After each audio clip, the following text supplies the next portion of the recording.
students. So in today's session, we are going to discuss some important legal updates for the month of January to February 2026. All right. So let's begin with our first news that you must have seen. काफी widespread चल रहा था इस news पे that the Allahabad High Court said. Allahabad High Court ने recently एक case में बोला that the grabbing the breast not rape or it is mere preparation to rape. So in this case, a minor was assaulted by a person और ये सारी cycle होने के बाद the Allahabad High Court says that just because somebody is doing this, it is not attempt to rape but mere a preparation to rape. Now this statement was highly criticized by different sects of the society and it raised a widespread question on the protection of minors against sexual offenses. सबसे पहले अगर हम इस case की background में देखें तो जब भी हम बात करते हैं माइनर्स की, first minors are the children who are below the age of 18 years, whether she is a girl or whether he is a boy. लड़का लड़की जिसकी भी उम्र 18 साल से कम है उनको हम माइनर बोलते हैं.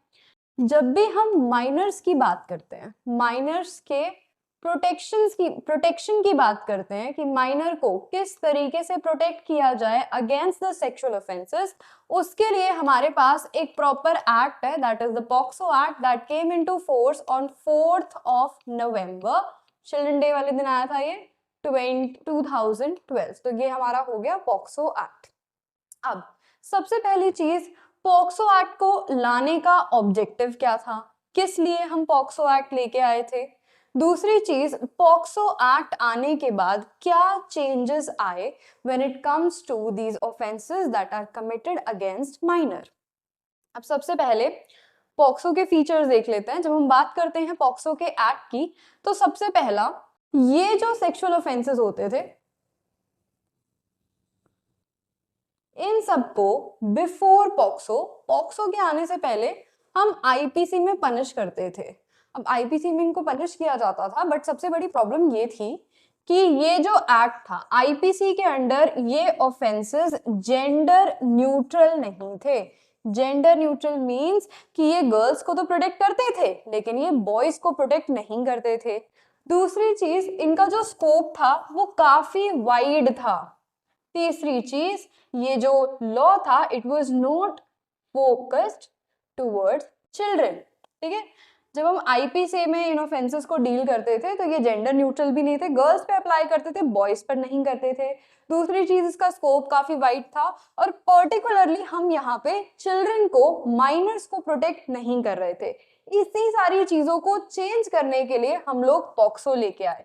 पॉक्सो के जो लैंडमार्क फीचर्स हैं, पहला, this is a gender neutral act. Law ये समझता है कि not only girls, even young boys, even boys are vulnerable towards these offences. ठीक है, तो पहली चीज ये बॉयज पर भी अप्लाई होगा, वेदर इट्स अ गर्ल और अ बॉय, उनको प्रोटेक्शन दी जाएगी अंडर द पॉक्सो एक्ट. दूसरी चीज, यहाँ पे रिपोर्ट ना करना भी एक ऑफेंस होगा. पहला, ये जेंडर न्यूट्रल है. दूसरा, अगर किसी के साथ, किसी भी माइनर के साथ पॉक्सो का कोई भी एक्ट हो रहा है तो जो पर्सन इसको रिपोर्ट नहीं कर रहा है, आपको नॉलेज है लेकिन फिर भी अगर आप इसको रिपोर्ट नहीं कर रहे हो, that is also an offence. तीसरी चीज, यहाँ पर कोई टाइम लिमिट नहीं थी रिपोर्टिंग के लिए, कभी भी आप इसको रिपोर्ट कर सकते थे, चाहे एक्ट आज हुआ हो चाहे काफी साल पहले. नेक्स्ट, यहाँ पे कॉन्फिडेंशियलिटी दी गई विक्टिम की आइडेंटिटी को. जिस भी विक्टिम के साथ ये हो रहा है उस बच्चे को प्रोटेक्ट किया जाएगा, उसकी आइडेंटिटी को प्रोटेक्ट किया जाएगा. And the next thing was, periodic police verification होगी, बैकग्राउंड चेक किया जाएगा हर एम्प्लॉय का जो भी उस चाइल्ड के साथ इंटरैक्ट कर रहा है. तो इस सारी चीजों से हमें पता चलता है कि पॉक्सो एक्ट में काफी ज्यादा सिग्निफिकेंस दी गई चिल्ड्रन को, काफी ज्यादा डिटेल में बताया गया कि क्या क्या ऑफेंसेस होते हैं that are committed against the minors और किस तरीके से हम उनको प्रोटेक्ट कर सकते हैं. तो ये एक्ट दो चीजों को डील कर रहा है. One is protection of minor children as well as penal provisions of the accused. कोई भी पर्सन जो ये एक्ट कमिट करता है उनके लिए punishment as well as minor children की प्रोटेक्शन.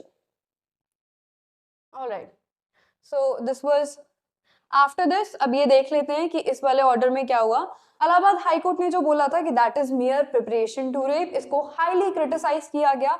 इस सब के चलते सुप्रीम कोर्ट ने सेट असाइड कर दी इलाहाबाद हाई कोर्ट की जजमेंट और सुप्रीम कोर्ट ने इस पे अक्यूज पर चार्जेस लगाए। Supreme court admit that this was attempt to rape and there were charges that were framed against the accused.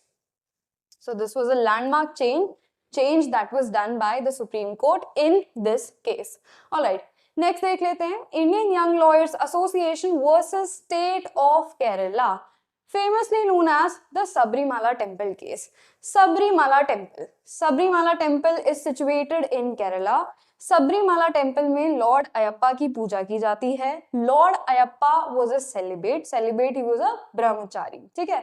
तो इनके टेम्पल में विमेन की एंट्री नहीं थी। एनी गर्ल और women below the age of 10, between the age of 10 to 50 years, उनकी यहाँ पे एंट्री नहीं थी। ये माना जाता था कि मेंस्ट्रुएटिंग विमेन होती है और उनकी हम इस मंदिर में एंट्री नहीं कर सकते हैं because Lord Ayyappa was a Brahmachari.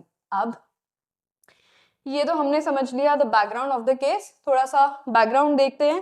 Temple की बात करें तो टेम्पल की ये एक यूनिक रिलीजियस प्रैक्टिसेस थी जहां पर डिवोटीज को एक 41 डेज का पेनेंस या फिर 41 डेज का एक टाइप ऑफ व्रत रखना पड़ता था कि टेम्पल विजिट करने के 41 डेज पहले, जैसे आपको नॉनवेज नहीं खाना है, आपको बेयरफुट चलना है, आपको तुलसी माला पहननी है, तो ये सारी कुछ प्रैक्टिसेस की जाती थी। इसके बाद ही जैसे आप 41 डेज का पेनेंस ऑब्जर्व करेंगे कंटिन्यूअसली, उसके बाद ही आप इस टेम्पल में एंट्री ले सकते हैं।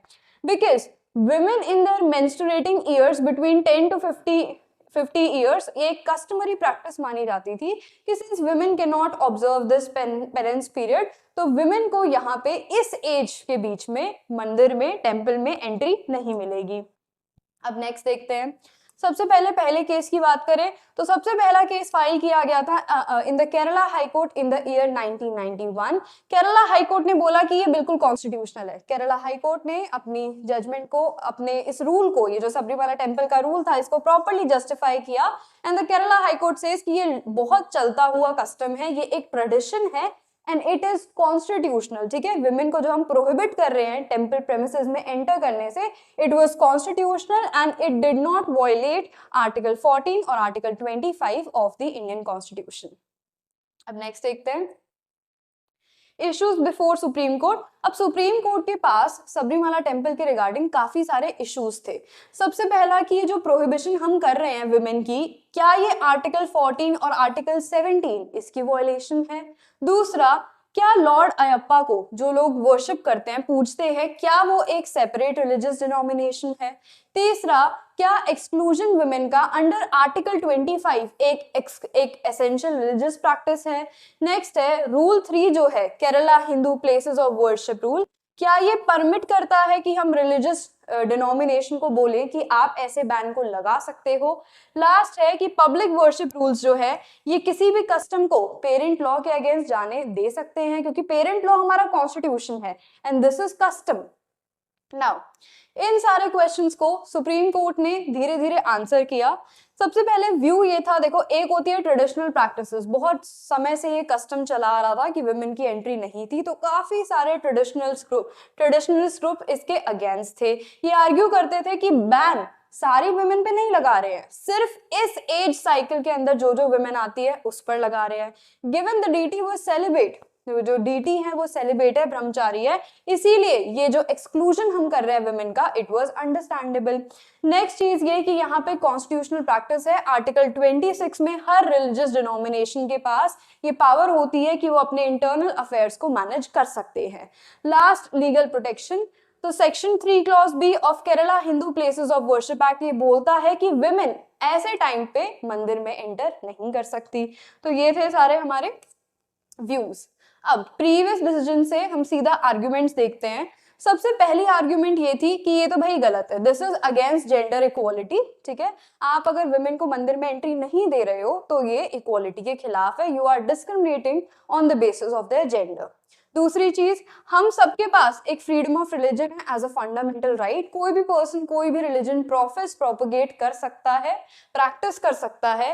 तीसरी चीज, ये जितनी भी रिलीजियस प्रैक्टिस है, ये मानना था कि रिलीजियस प्रैक्टिसेस को मॉडर्न टाइम्स के साथ चेंज होना चाहिए। Eventually since the time is changing और विमेन को सिर्फ हम प्रिवेंट कर रहे हैं जो टेम्पल से, it was a patriarchal nature which need to change and adapt according to the societal changes. Next, supreme court का वर्डिक्ट अगर हम देखें सबरीमाला केस पे, तो ऑन 28 सितंबर 2018 सुप्रीम कोर्ट ने 4:1 की मेजोरिटी में अपनी जजमेंट दी थी, जिसमें सुप्रीम कोर्ट ने बोला कि विमेन को सबरीमाला टेम्पल में एंट्री ना देना वाज अनकॉन्स्टिट्यूशनल, ये गलत है। दूसरी चीज, सुप्रीम कोर्ट ने बोला कि ये जो डिवोटीज हैं लॉर्ड अयप्पा के, उनका कोई सेपरेट रिलीजन डिनोमिनेशन नहीं है, ठीक है। तो उनका जो कस्टम है, it was not an essential religious practices under article 26। उन्होंने बोला कि विमेन के साथ ये जो किया जा रहा है, this was discriminatory under article 15 of the Indian constitution. Furthermore rule 3 clause B जो है वो परमिट करता है practice of prohibiting women, this was unconstitutional. ये जो रूल वुमेन को रोक रहा था कि आपको इस टाइम पे नहीं आना, this practice was unconstitutional. Next, current situation अगर हम देखें तो जैसे ही ये ऑर्डर आया था सुप्रीम कोर्ट का, it was highly criticised by the traditional group. That is why supreme court ने अपनी जजमेंट को अभी रिजर्व कर लिया है और इसकी रिव्यू पिटिशन चलेगी जिसमें 7 जजेस की बेंच बैठेगी। सो दिस जज bench will start hearing the case of Sabarimala temple from 6th April 2026 and thank you. All right class, so this was today's session. I hope it was clear. Just keep it in view, revise these judgments and thank you.